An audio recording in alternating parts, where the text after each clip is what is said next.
ये वही है जो ओवैसी के आदमी है और नुपुर के खिलाफ वो कर रहे थे। बोले तुम्हें देखना, तुम्हें सबको पाकिस्तान भेज देना चाहिए। मैं हैरान, उसकी शक्ल देख रहा हूँ कि सब इंस्पेक्टर दिल्ली पुलिस का सामने खड़ा हुआ है और दिल्ली का हेड, जो दिल्ली जेल का जो हेड कांस्टेबल है, वो मुझसे ये कह रहा है।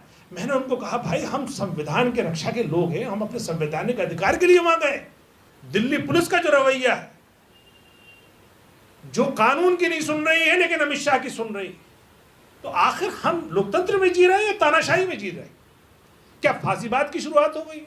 वो ऐसा क्या उनके साथ मजबूरी है कि जो उनके खिलाफ आवाज उठाने निकलता है उसके घर तोड़ दिए जाते हैं, उनके घर बुलडोज कर दिए जाते हैं, और उनकी चाहने वाली एक अभिनेत्री का छज्जा टूट जाता है मुंबई में, तो बड़े बड़े लोगों की जो है सांसें रुक जाती हैं। अच्छा कहना चाहता हूं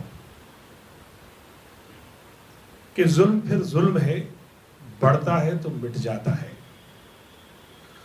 खून फिर खून है, टपकेगा तो जम जाएगा।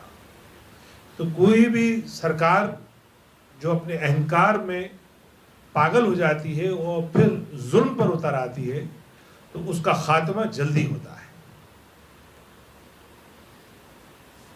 हैरानी की बात यह है कि जो लोग हिंदुस्तान के आईन की धज्जियां उड़ा रहे हैं, वो आराम से अपने बंगलों में ऐश से और इत्मीनान से सो रहे हैं, और वो लोग जो हिंदुस्तान के आईन की पासदारी करते हुए अपने संवैधानिक अधिकार को इस्तेमाल करते हुए अपनी आवाज बुलंद कर रहे हैं, उनको सख्त दफाओं में जेल के अंदर भेजा जा रहा है। ये कैसा युग आ गया? ये आखिर कौन लोग हैं जिन्होंने मेरे भारत को ऐसा बना दिया?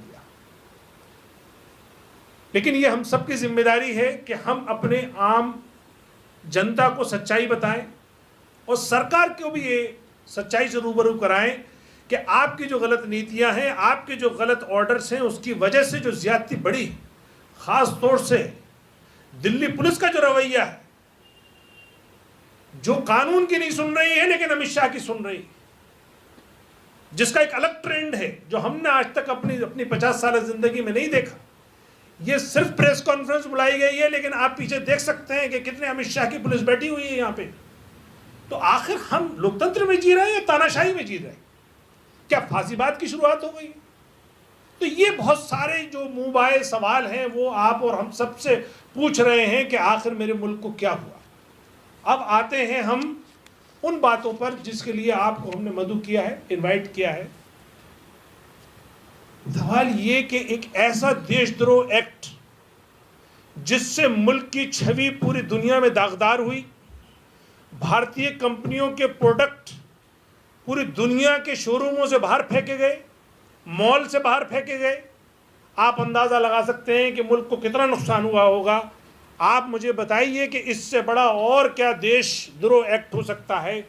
ऐसे लोगों के खिलाफ सिर्फ जो सरकार में है पार्टी, उसने इतना तो किया कि अपनी सदस्यता से और उनकी पोस्ट से एक को सस्पेंड कर दिया और एक को एक्सपेल कर दिया। लेकिन ये देश किसी पार्टी के संविधान से नहीं चलता है, ये देश के संविधान से चलता है। आखिर देश के संविधान ने उनके खिलाफ क्या किया? वो देश का संविधान क्यों खामोश कर दिया भारतीय जनता पार्टी ने? हमारा मुतालबा ये था कि आखिर जो देश का संविधान जो जिन धाराओं का मुतालबा करता है या इनवाइट करता है, उसके खिलाफ इनके कार्रवाई होगी। हमारा मुतालबा ये था कि आखिर ये जो दो लोग हैं जो भारतीय जनता पार्टी के प्रवक्ता हुआ करते थे, इनके खिलाफ दिल्ली पुलिस कब एक्ट करेगी, और एक्ट भी यूएपीए में क्यों नहीं कर रही? जब मामूली बात पर अपने लोकतांत्रिक अधिकार को अपनाते हुए लोग अगर प्रोटेस्ट करते हैं, उनके खिलाफ सख्त धाराएं लग जाती हैं। यानी हम दिल्ली पुलिस की तमाम बातें मानते हुए जो उन्होंने हमसे कहा, एसएचओ पार्लियामेंट स्ट्रीट ने हमें 8:54 पर मुझे व्हाट्सएप किया है कि आपकी परमिशन कैंसिल कर दी गई। उसके बाद भी हमने मैनेज कर लिया और एसीपी ने हमसे कहा कि आप यहाँ आ जाइए।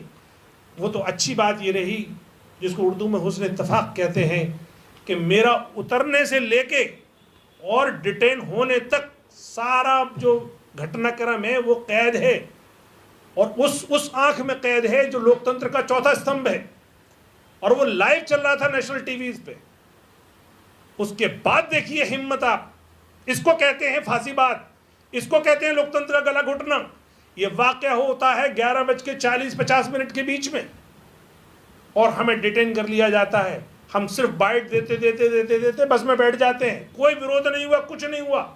लेकिन दिल्ली पुलिस झूठी FIR रात को 9:30 बजे दर्ज करती है। वो तब हमारे ऊपर 6 धाराएं लगाती है, 186, 188, 147, 149, 353 और 332। उसमें 2 353 और 332 नॉन अवेलेबल धाराएं हैं। इन दोनों धाराओं में ये बात वाज़ेह करती है दिल्ली पुलिस कि इन्होंने पुलिस के साथ मारपीट करी, इन्होंने 4 पुलिस वालों की वर्दियां फाड़ दी और इतनी चोटें आई कि उनको MLC भी करा दी। दिल्ली पुलिस ने उसकी MLC डॉक्टरी भी करा दी। 9:30 बजे FIR करके उसके बाद MLC होती है उनकी। 12 बजे वो उनके साथ हादसा हुआ, वो 9:30 बजे तक हमारा किसी का इंतजार कर रहे थे वो। और उसके बाद हमें हवालात की जो सख्तियों में डाला है या जो जेल में है वो तो मैं बाद में बताऊंगा। लेकिन मैं शुक्रिया आप लोगों का अदा करना चाहूंगा। इसमें से कई चैनल वो थे जो मुझे लाइव दिखा रहे थे और उन्हीं के बेसिस पे हमारी जमानत भी हुई। हमने ये बात कही कोर्ट से कि देखिए साहब, हमारा सारा घटनाक्रम लाइव है, टीवी में कैद है, ये पुलिस झूठ कैसे बोल सकती है? लेकिन पुलिस की सख्ती कहिए या उसकी मजबूरी कहिए या उसके आका का दबाव कहिए कि वो झूठ बोलने पर मजबूर हुए और हमें एक दिन हवालात में जो रखा, उसके बाद 3 दिन के लिए हमें जुडिशियल कस्टडी में जेल में भेज दिया गया। आप समझ सकते हैं 30 लोगों की जमानत कराने के लिए कितना अरेंजमेंट करना पड़ता है। 30 जमानती ढूंढने पड़ते हैं, 30 लोगों को के उनके कागजात ढूंढने पड़ते हैं, प्रिपरेशन होती है। तो हमें सुबह तक नहीं बताया गया कि इस धारा में आपको बंद है, वो तो कोर्ट में जाके हमें पता चला कि हम इस धारा में बंद है।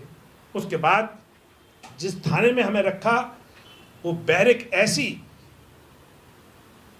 कि उसमें उस टॉयलेट की 10 साल से सफाई नहीं हुई, नीचे दरी बिछी हुई थी, उसमें इतनी मोटी मोटे चींटे जो काट रहे थे, हम सो नहीं सकते थे।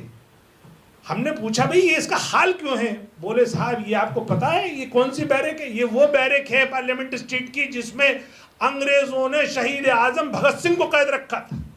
हमने ये सुनते ही थोड़ा सुकून हमें मिला और हमने उसकी दीवारों का बोसा लिया कि ये वही क्रांतिकारी जगह है, भले से इन्होंने गंदा रखा हुआ है इसको, कि जिसने हिंदुस्तान में अंग्रेजों के जुल्म का खात्मा किया था, इसलिए वो शहीद आजम कहलाए। और हमने बोसा लेके वो भूखे रहकर पूरी रात जाग कर ऐसी गुजारी, इन चींटियों को मारते मारते कभी इधर काट ले कभी उधर काट ले।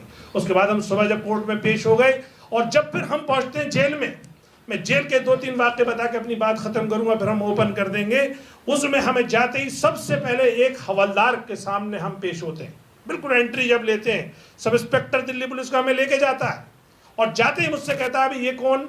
हमने वहां पे हाथ रख दिया उसके टेबल पे, बोले हटाइए हटाइए हाथ, दूर खड़े हुई है। बोले अच्छा ये वही है? बोले साहब कौन है? बोले ये वही है जो ओवैसी के आदमी है और नुपुर के खिलाफ वो कर रहे थे। बोले तुम्हें देखना, तुम्हें सबको पाकिस्तान भेज देना चाहिए। मैं हैरान, उसकी शक्ल देख रहा हूँ कि सब इंस्पेक्टर दिल्ली पुलिस का सामने खड़ा हुआ है और दिल्ली का हेड, जो दिल्ली जेल का जो हेड कांस्टेबल है वो मुझसे ये कह रहा है। मैंने उनको कहा भाई हम संविधान के रक्षा के लोग हैं, हम अपने संवैधानिक अधिकार के लिए वहां गए। उन्होंने कहा पता चलेगा आपको अंदर, और वाकई पता चला हमें।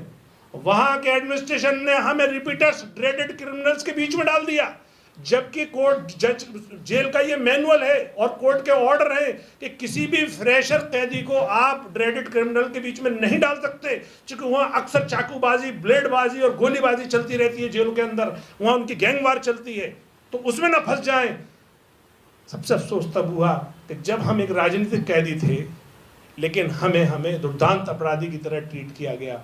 और उसके बाद जो तकलीफों का दौर शुरू हुआ, 3री मंजिल थी, ऊपर छत तप रही थी, कोई हवा का बस 4 पंखे थे 26 लोगों में, जिस बैरक में मैं था। खाने का तो ऐसा था बस उन्होंने डाल दिया आप खा लीजिए।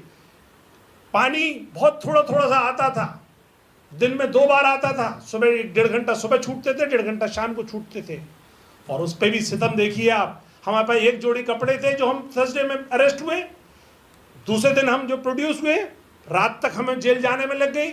सैटरडे में उन्होंने कहा ठीक है हम आपकी मिलाई भी करवा देंगे और आपको हम अब 3 मिनट की कॉल भी करा देंगे। सैटरडे में हमसे कहा कि नहीं साहब हम आपको नहीं करा सकते। भी क्यों नहीं करा सकते? बोले हमें नहीं पता, ना मुझे सैटरडे को कॉल करने दी गई घर, ना संडे को कॉल करने दी गई और ना मेरे कोई मिलाई करने दी गई, ना मेरे पास कपड़े आए। उन्हीं 1 जोड़ी कपड़े में मैंने 4-5 दिन गुजारे।